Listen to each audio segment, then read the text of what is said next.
Salam hangat dan salam sehat untuk kita semua. Yang saya hormati, para senior, para guru besar yang selama ini terlibat aktif, kontribusi aktif dan berpartisipasi penuh di Forum 2045 yang pantas kami teladani, para akademisi, para rektor, dan juga yang kami hormati para narasumber, Dr. Ruslan Yusni Hasan SPBS, Dr. Robertus Robert MA, Bapak Erlangga Pribadi Kusman MSI PhD, Bapak MS Mangelani dan Ibu Dr. Wahyu Riawanti MB, dan rekan-rekan media yang juga meliput acara pada pagi sampai siang nanti. Pertama, mari kita panjatkan puji syukur kehadirat Allah Tuhan Yang Maha Kuasa. Hari ini kita masih diberi kesempatan dan kekuatan, dan saya merasa terharu. Saya mencoba membayangkan, mudah-mudahan tidak keliru, pada suasana seperti inilah pada saat sidang BPUPKI langsung. Jadi tepuk tangan. Jadi kita ditugaskan oleh sejarah untuk tidak sekedar membaca tetapi menulis. Mudah-mudahan tulisan kita kelak akan dipanen anak-anak kita semuanya. Yang kedua, selaku panitia pelaksana dan ketua forum, kami menyampaikan selamat datang dan penghargaan setinggi-tingginya kepada seluruh para narasumber, juga para senior, para guru besar dan akademisi yang telah meluangkan waktu berkenan hadir di kampus UGM pagi hari ini. Saintifik merajut keberagaman menjadi modal dasar pembangunan bangsa dan negara ke depan ini. Dan tentu kami juga mengucapkan terima kasih. Saya bertemu dengan Bung Willy Aditya. Saya tahu bahwa beliau ini aktivis partai politik, tetapi saya juga memahami bahwa beliau akan bisa mampu membedakan mana yang ini menjadi terminologi politik praktis dan mana ini yang menjadi wilayah atau domain dari hal-hal yang sifatnya saintifik. Karena itu kita juga berharap, saya lupa juga rekan-rekan partai di daerah istimewa Yogyakarta hari ini hadir dari partai PKS, dari partai Nasdem, dan juga dari partai Demokrat. Terima kasih. Saya berjumpa dalam situasi yang berbahagia. Yang pertama, mari kita panjatkan puja dan puji syukur kehadirat Tuhan Yang Maha Kuasa, dan atas berkat rahmatnya kita dipertemukan dalam forum yang sangat penting dan bersejarah ini. Yang kita hormati para rektor dan para rektor senior, ada beberapa rektor senior yang telah menyelesaikan tugasnya, para guru besar, para aktivis mahasiswa yang seniornya ada Prof. Saur Huta Barat, tetap mahasiswa juga, 70-an, kita beri pos untuk kedatangan beliau. Saudara Mas Willy juga dan Bapak Ibu sekalian, para praktisi, para pegiat, dan juga para pemikir yang saya kira sangat merindukan bagaimana masa depan menjadi lebih gemilang dengan adanya kohesivitas di antara keragaman yang kita rajut pada pagi hari ini. Ini adalah tadi disampaikan sebuah refleksi setelah sekian tahun kita juga menghadapi berbagai kendala persoalan, karena sebuah progres pasti menimbulkan satu hal-hal yang memerlukan perekat kembali atas perkembangan yang ada. Namun demikian kita melihat dan meyakini bahwa melalui gagasan kita bisa mengambil langkah-langkah untuk membangun sebuah gerakan yang kohesif, yang satu sama lain merekatkan, dan akhirnya bisa menimbulkan sebuah gelombang besar bagaimana perubahan transformasi sosial bangsa kita ini menuju suatu pantai yang indah yang kemudian bisa kita nikmati bersama-sama. Apa itu? Sebagaimana amanat kemerdekaan dan juga mukadimah Undang-Undang Dasar, bahwa kemerdekaan itu adalah hak segala bangsa, dan juga untuk menciptakan kedaulatan dan mewujudkan cita-cita yaitu keadilan sosial bagi seluruh rakyat Indonesia. Untuk itu, saya selaku salah satu komponen dalam forum ini, dan forum 2045 telah ratusan kali melakukan pertemuan baik luring maupun daring, melibatkan para aktivis, para akademisi dan praktisi di berbagai kepulauan kita, bahkan sampai juga di para Indonesianis atau diaspora Indonesia di luar negeri melalui Zoom yang sudah dilaksanakan pada masa pandemi yang sangat intens, dan sampai sekarang pun sangat intens. Setiap Rabu malam dan Jumat malam kita ada acara-acara mengenai Indonesia 2045.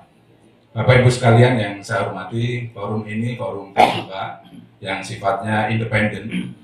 Ini penting saya sampaikan, dan juga kita juga involvement melibatkan beragam suku bangsa, golongan dan seluruhnya, dan juga imparsial. Kita berupaya untuk tegak berdiri untuk semua golongan bangsa, dan ini mewujudkan dari ide, inovasi dan implementasi sebagai sebuah rajutan-rajutan yang konkret.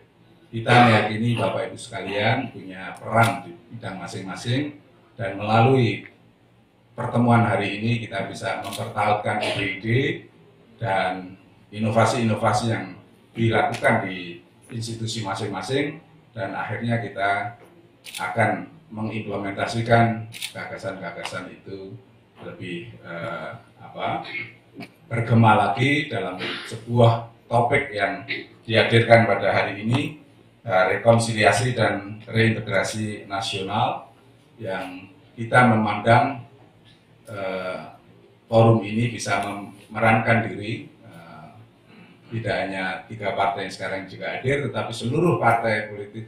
Kita berharap bahwa kita bisa rajut di dalam sebuah Indonesia yang ke depan lebih baik. Oleh karena itu, sekali lagi dengan semangat kita berkembang bersama-sama mewujudkan satu keadilan sosial, keadilan spasial, karena daerah-daerah, dan sekarang ada provinsi baru juga menjadi 37, ada Papua di selatan, juga ada Papua Tengah, dan Papua Pegunungan ya. Semua merupakan satu perkembangan yang harus kita sikapi, siasati dan laksanakan satu proses-proses pembangunan strategi semesta berencana. Dan forum ini sekali lagi menggalang pemikiran, menggalang pengalaman praktek yang sangat penting untuk kita rumuskan bersama-sama. Semoga nanti Pak Untoro, terima kasih yang sudah menggerakkan ini semua, terus bisa mendokumentasikan gagasan-gagasan dan bisa diakses oleh siapapun yang memerlukannya. Ini merupakan kerjasama, kolaborasi, dan gotong royong kita bersama-sama. Dengan demikian kami mengucapkan terima kasih atas kehadirannya, partisipasinya, dan nanti kerjasamanya. Saya ucapkan terima kasih sekali lagi, dan saya tutup sambutan dari forum 2045. Bila taufiq wal hidayah. Wassalamualaikum warahmatullahi wabarakatuh. Terima kasih. Pak Untoro dan kawan-kawan, hari ini kelanjutan dari hasil obrolan yang harus kita lakukan untuk menghadapi atau mengatasi itu supaya kita menjadi sesuatu yang sifatnya berkelanjutan, dan itu harus dalam bentuk langkah bersama. Dan kemudian dari 3 hal itu selanjutnya adalah kita diharapkan menggagas ya, atau kemudian membangun ide terkait dengan rekonsiliasi dan integrasi. Sebelumnya saya latar belakangnya administrasi publik dan governance. Saya tidak mulai dari sisi pembicara apapun, tapi saya mulai dari saya sendiri bahwa dalam public administration itu ada paradigma akhir yang ini adalah konsep open governance dan public governance. Open governance itu adalah pemerintah itu harus terbuka. Bagaimana terbuka? Maka ini harus melakukan konsep public governance. Artinya tata kelola publik. Di mana ketika tata kelola publik itu dilaksanakan, tidak ada satupun stakeholder dalam sebuah negara mengklaim dirinya menjadi yang paling bisa atau paling berhak atau bahkan paling memiliki resources untuk membangun sebuah negara. Artinya apa? negara, ya kita lihat negara kita sendiri saat ini adalah apa? Adalah kita sudah lihat bahwa negara kita dalam tanda petik semakin susah ya untuk menarik investor dan lain-lain, sehingga kemudian swasta masuk di sana. Kita melihat juga banyak sekali pada saat pandemi masyarakat bahu-membahu untuk membangun dirinya, untuk menjadi bagian dari negara itu sendiri. Nah, disinilah kemudian yang adalah bagaimana kemudian stakeholder ini bisa satu nafas bersama. Kuncinya adalah juga ada kolaborasi. Hanya sayangnya kolaborasi itu tidak ujuk-ujuk, tidak tiba-tiba. Harus ada frekuensi yang sama sehingga kemudian kolaborasi itu bisa dijalankan.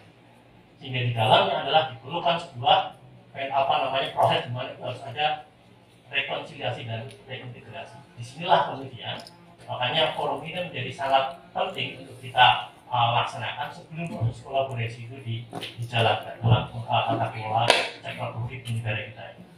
Nah, pada kesempatan ini sudah hadir 5 narasumber yang sangat kompeten. Ada salam sehat, salam sejahtera, salam bahagia.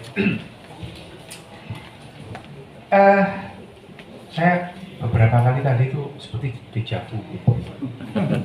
Iya benar. Saya ini mantan autis, bukan mantan, sampai sekarang yang nanti autis. Iya, saya sampai kelas 5 SD saya nggak sekolah ya di rumahnya, di tempatnya mbah di mana, di pesantren. Terus mendadak kelas 5, itu pun karena sekolahnya mbah ya. Kalau saya anaknya orang biasa nggak jadi apa-apa kok saya.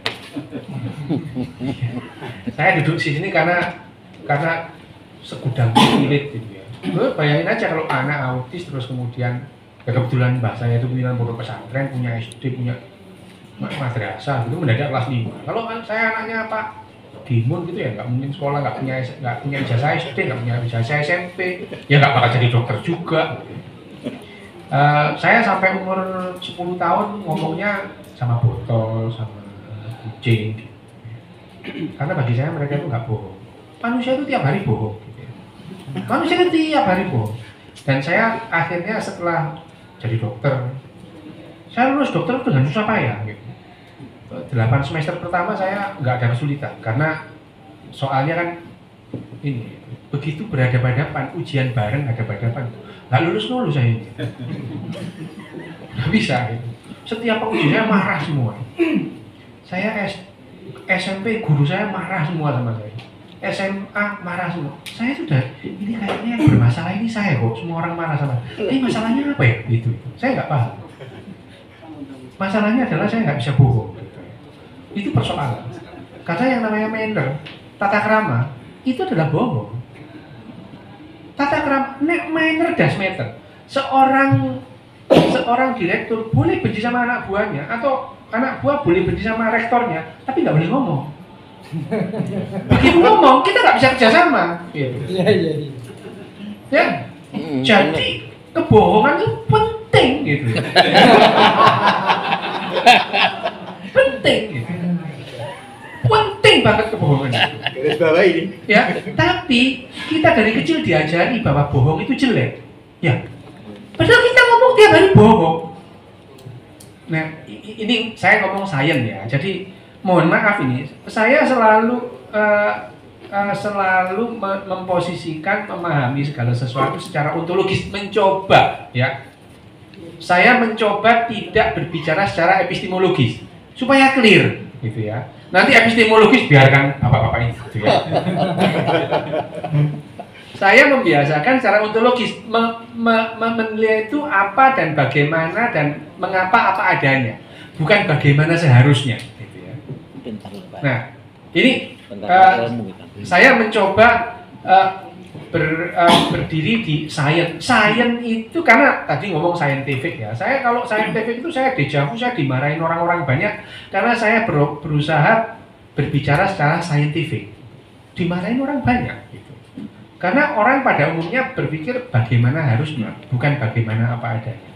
Tapi saya memberikan disclaimer, saya akan selalu mencoba berdiri secara memandang secara ontologis, secara apa adanya. Sains itu sendiri tidak bagus, tidak jelek, ya. Sains itu tidak berpihak, sains itu bebas nilai. teknologi berbeda. Pada dasarnya saya berani bertaruh 90% lebih sampai di sini nggak suka sains, suka teknologi ya, tapi tidak suka sains. Ya, sains itu apa adanya. Yang nggak ada ya dibilang nggak ada. Gitu. Nah dalam posisi ini banyak yang nggak suka. Gitu ya. Bahwa saya yakin bahwa yang saya yakini itu ada, dibilang nggak ada, marah. Gitu. Saya yakin misalkan di basement itu ada kodok berkepala babi, yakin saya yakinnya, bukan lantas keyakinan saya otomatis kodok berkepala babi itu ada beneran. Ini saya loh ya. Jadi keyakinan kita yakin apapun, bukan lantas otomatis keyakinan kita itu ada beneran. Nah, ini bedanya ya. Ya, mulai di sini saya tahu sampean nggak suka. Tapi tidak apa-apa, ya itu sains. Ya. Sains. 2 tambah 2 sama dengan 4. Itu bukan karena jujur. Emang 4 gitu. Kan mana ada guru matematika, anak-anak 2 tambah 2 berapa? Ayo jawab yang jujur. Kan nggak ada. Ini sains. Nah, saya akan mencoba membahas otak kita secara sains, ya, bukan atas keinginan kita. Kita itu memandang diri kita terlalu tinggi sejak zamannya sebelum Socrates, gitu ya. sebelum Socrates itu kita ada menganggap diri kita terlalu tinggi, gitu ya. Terima kasih. Ya, sampai orang yang dikenal sebagai orang yang terlahir, yang tercerdas, orang yang paling pintar yang pernah lahir di dunia ini, diklaim itu masih sombong gitu ya, memegang kearoganan sebagai manusia itu berbeda dengan yang lain gitu ya. Jadi yang namanya ini orang yang paling cerdas yang pernah terlahir itu adalah Aristoteles. Aristoteles itu memang ajaib gitu. Dia bisa semua hal bisa gitu. Sampai yang namanya misalkan 10 jenis kata itu loh dia loh yang buat gitu. Bahasa itu, bahkan tapi dia sombong gitu ya, menganggap manusia itu bukan bagian dari alam. Iya, kita itu kan sering gitu, ayo kita kembali ke alam. Lah apanya sih? Kamu itu bagian dari alam, lu kembali itu apanya? Ya, terus kemudian nanti kalau pas hari bumi, save the earth, selamatkan bumi. Loh yang kamu mau selamatkan itu loh apanya? Bumi nggak ada, kamu nggak apa-apa kok. Gitu. Loh seandainya kehidupan di bumi ini nggak ada, bumi baik-baik saja itu tuh dengan Jupiter, Mars nggak ada kehidupan nggak apa-apa. Lah kita baru muncul 350.000 tahun yang lalu, save the earth. Loh yang kamu mau save itu loh apanya? Gitu. Nggak ada, kamu bumi baik-baik saja. Karena manusia selalu menganggap dirinya terlalu tinggi. Gitu. Menganggap kita itu bukan bagian dari alam. Otak kita itu disusun oleh bahan-bahan alam. Otak kita. Dan bekerja sesuai hukum alam. Tidak ada takhayul dalam otak kita. Secara saintifik ya. Tidak ada takhayul. Dalam tubuh kita itu tidak ada takhayul. Tubuh kita disusun oleh bahan-bahan alam. Ada karbon, ada hidrogen, ada nitrogen. Dan semuanya bekerja sesuai dengan hukum alam. Nah, otak kita juga demikian. Neuroscience sendiri berkembang baru ya, tahun 90-an baru, itu ilmu baru gitu ya, neuroscience. Sampai tahun 60 itu orang nggak ngerti bagaimana cara kerja otak gitu. Terus saya sekarang mau jumping karena cuma 5 menit lagi gitu. Enggak, masih bebas. Duh, ini. Karena dia nggak bohong. Itu yang realita, Pak. Lah ini loh ya. Lanjut. Baik. Terprovok ini namanya. Ini saya datang ke sini karena di fit accompli sama Pak Willy, betul lah.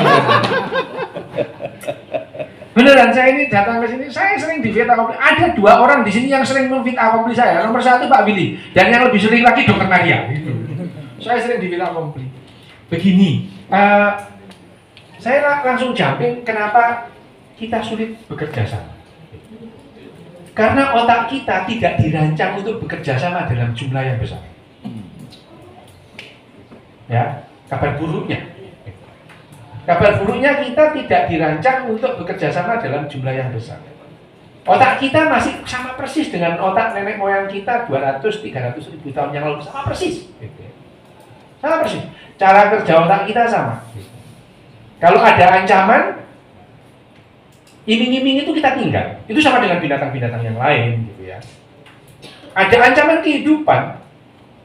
Itu misalnya, kalau kita melihat burung, gitu, di situ ada makanan, ada kita burungnya lari kok nggak peduli sama makanan. Karena dia lebih peduli terhadap ancaman keberlangsungan ketimbang iming-iming makanan tadi. Jadi otak kita itu lebih merespon ancaman ketimbang iming-iming. Itu cara kerja otak kita demikian. Dan otak kita seperti otak binatang-binatang besar yang lain. Sama, tidak ada binatang-binatang besar itu yang bergerombol lebih dari 1000, nggak ada, kecuali manusia. Nggak ada, kecuali manusia. Ya, binatang serigala gitu, mereka berkelompok kerja, berkelompok. Tapi serigala itu, begitu serigala itu berkumpul 15, dia pecah jadi 2. Jadi 2, gitu. Pecah. Memang pernah ditemukan satu kelompok serigala itu sampai 37 serigala itu, tapi perkecualian. Tapi pada umumnya 15 pecah. Gitu. Sama, simpanse juga gitu. Simpanse itu 30-35 sama dengan kita. 30-35 itu efektif. Tapi begitu 40 mereka pecah jadi 2. Gitu. Pernah ada ditemukan simpanse itu yang satu kelompok itu 70 itu perkecualian. Tapi pada umumnya simpanse itu, manusia juga demikian. Manusia ini yang efektif itu 30 sampai 35. Maka itu peleton itu segitu. Peleton ya. Peleton itu begitu. Otak kita maksimal ya, rata-rata manusia itu saling mengenal itu 150, saling mengenal. Jadi kalau satu angkatan kuliah misalkan ada 200 dalam satu angkatan, pasti ada yang nggak kenal. Kan gitu sebenarnya. Udahlah. Demokrasi itu digenerate oleh uang. Nah, salah satunya. Dua ciri-cirinya. Pertama, elit politiknya itu afinitasnya terhadap partai politik kan rendah. Nah, ini aku nggak ngomong personal ya, karena di sini kan banyak teman-teman dari partai politik. Saya ngomong sebagai satu gejala empirik yang anonim, gitu ya. Tadi aku bilang, pertama demokrasi kita digenerate oleh uang, dan ciri pertamanya itu adalah afinitas elitnya terhadap partai politik itu rendah. Jadi misal itu kenapa? Ya karena dia merasa untuk ada di dalam posisi itu dia beli. Hari ini saya masuk partai A dan dicalonkan menjadi calon wali kota, calon gubernur, calon bupati. Jadi ya udah, karena dia yang mau mencalonkan saya maju situ. Dan saya sudah kasih apa istilahnya itu uang mahar, ya, mahar atau paling tidak ini ditambah lagi kompleksitasnya kalau nanti yang di bawah juga ikut beserta saya, itu ikut dalam rombongan saya. Jadi ada multiplier efek dari maharnya itu kan. Nah, makin kuat lagi ya posisi negosiasinya dengan partai. Oke, maju dia. Biasa dua menit lagi. Nggak terasa ya. Kalau udah ngomong nggak terasa ya. Nah, dari itu dia pemilu berikutnya dia bisa pindah. Kenapa ya? Karena dia merasa dulu gua udah bayar. Dulu gua bayar, pindah aja. Nah, kan? Di bawah ada yang namanya klientelisme. Nah, ini kita mesti akui. Jadi kita juga jangan terjebak bahwa rakyat itu maka sudah rakyat itu kan satu istilah antropologi politik yang seringkali juga menjebak kita. Karena dia selalu dikidungi oleh moral. Jadi kalau rakyat itu mesti bagus. Gitu. Belum tentu. Kita lihat real politiknya seperti apa. Dalam demokrasi yang terjadi adalah di grassroots. Logik yang muncul adalah klientelisme. Klientelisme itu artinya demokrasi kita sudah membiasakan rakyat itu untuk memberikan suaranya dia mesti mendapat sesuatu material, entah janji tanah di rumah di depannya dibeton, entah janji rumahnya nanti dikasih seng, gitu ya, dibeliin semen, klientelisme pertukaran. Nah, jadi pada level atas sama level bawah, logik yang muncul itu adalah patronase dan klientelistik itu politik dan demokrasi kita hari ini konkretnya begitu. Tapi, nah ini kan artinya kan mesti dia fluktuatif. Tapi ketika tiba pada identitas, konfliknya kok bisa jadi panjang. Nah, ini sini pertanyaan. Pertanyaan yang mesti kita ajukan adalah afinitas politik yang lemah kok justru bisa menghasilkan satu konflik politik, katakanlah ya dalam polarisasi politik dua pemilu yang panjang. Ini kan aneh. Apa yang bikin ini jadi panjang? Orang yang biasa transaksional kok. Kok bisa manjang-manjangin urusan? Oh iya iya. Gitu. Nah, di mana faktor yang bikin ini panjang? Nah, ini yang mesti kita cari, teknologi politik seperti apa yang bikin ini jadi panjang, konflik ini berkepanjangan. Bagaimana dia muncul dan bagaimana dia direproduksi? Nah, ini yang tadi kalau pertanyaan pertama dari diskusi kita ini, kita mesti bisa mengidentifikasi, ya kan? Faktor-faktor yang bisa mengganggu lagi integrasi kita dalam karena integrasi sosial yang tokoh-tokoh itu juga membahayakan demokrasi gitu. Nah, itu dia ada di mana? Ini menurut saya sesuatu yang mesti kita address, mesti kita cari tahu terlebih dahulu. Nah, disitulah. Nah, tapi karena waktunya sebentar lagi saya akan diperingatkan, maka saya akan masuk kepada kesimpulan. Di luar semua urusan ini, di luar kontradiksi ini, satu hal yang penting menurut saya, ada satu konsep lama yang di masa Orde Baru saya benci waktu saya jadi mahasiswa karena nggak keren, nggak radikal. Ini kalau tahun 70-an nggak kiri, nggak seksi, nggak seksi. Istilah yang dikeluarkan oleh Almond dan Verba yang namanya civic culture. Ini dulu kalau saya diajarin dulu di UPI itu benci sih, nggak pernah masuk saya itu. Apa ini teori kontref nih? Ada progresinya, teori kontref kayak gini nggak bisa dipakai untuk berjuang kan? Teori Almond dan Verba tentang civic culture. Civic culture itu adalah bagaimana seorang warga itu mengintegrasikan diri dalam sistem politik yang ada. Asumsinya sistem politik itu demokratis. Kita terimalah bahwa Indonesia ini kan demokratis. Tapi apakah civic culture sudah terbentuk? Nah, gitu. Jadi apakah warga kita tahu konstitusi kita seperti apa? Tahu sistem demokrasi kita bekerja seperti apa? Itu yang pertama. Dan di bawah civic culture itu ada yang namanya trust, civic trust. Civic trust itu kepercayaan warga kepada sistem politiknya, kepada elit yang ada. Gitu. Nah, ini penting gitu. Dan apa syarat-syaratnya? Syarat-syaratnya tentu civic trust itu hanya bisa terbentuk pertama kalau relatif korupsi itu bersih, misalnya. Nah, orang percaya, dia mah gimana mau percaya kalau kamu kita kotan, ngajak kita percaya hidup baik. Yang kedua, ada beberapa faktor ya. Yang kedua tentu ekonomi, civic trust, ekonomi dan equality. Dia Bersama Pak Dr. Untoro, Dr. Untoro, Ketua Forum 245. Ketua Forum 204.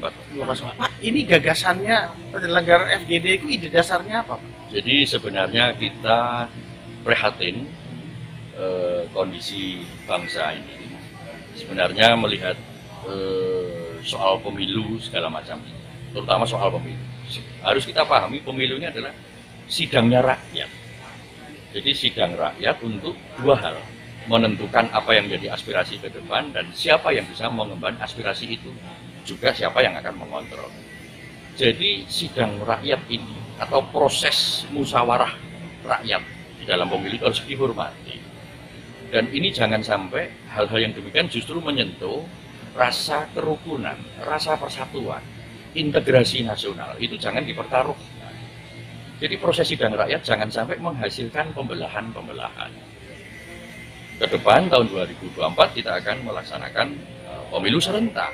Kita harus sebagai bangsa mempunyai komitmen bersama bahwa apa yang dihasilkan dari peristiwa 2024 itu adalah pertama semakin merekatkan rasa persatuan nasional sebagai sebuah bangsa.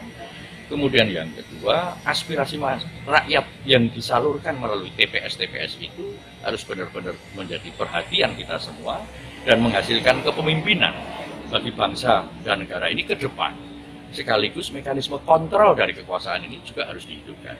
Nah, berlatar belakang itulah maka sebenarnya Forum 045 mengambil inisiatif Jangan sampai atau kita mengajak agar rasa persatuan nasional itu harus selalu kita tumbuhkan. Kolaborasi antara berbagai elemen bangsa itu menjadi syarat utama. Bangsa ini akan maju, bangsa ini akan bisa membangun lebih kepada mewujudkan kesejahteraan, peningkatan pembangunan ke depan, manakala persatuan nasional ini sebagai modal utama diletakkan pada porsi yang benar. Artinya tidak ada artinya ke depan itu membangun, tetapi pada kondisi di mana masyarakat itu terpecah-pecah.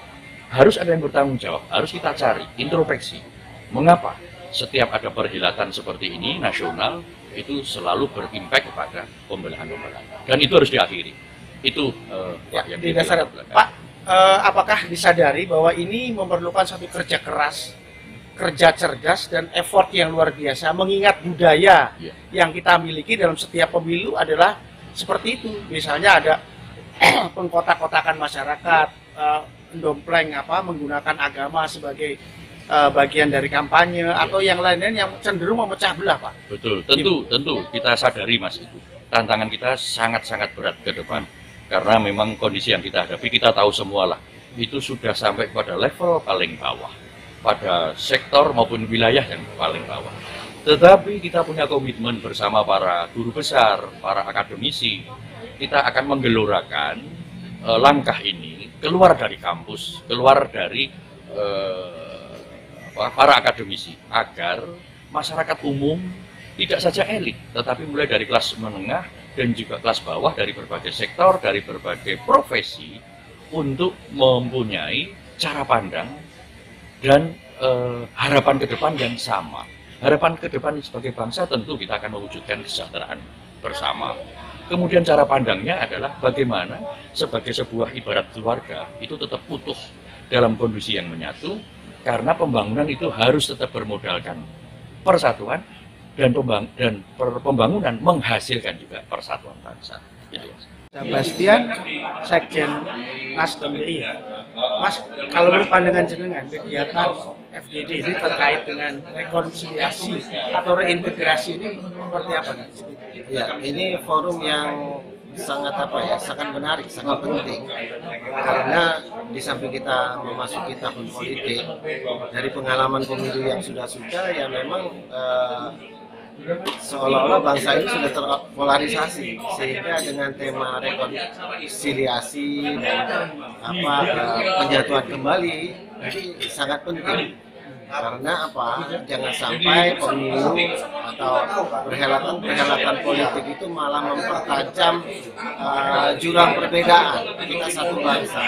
Jadi ini juga tema-tema seperti ini sebenarnya mengukuhkan kembali gagasan politik kebangsaan. Jadi agar bangsa Indonesia itu tidak terbelah. Pemilu merupakan proses istilah sirkulasi pemilihan pemerintah ya. Jadi harusnya kita sambut dengan bergembira, bukan malah mendiskreditkan satu yang lain, memframing satu yang lain. Ini menjadi tidak sehat, dan ini patut kita sayangkan kalau ini terjadi terus-menerus di tanah air.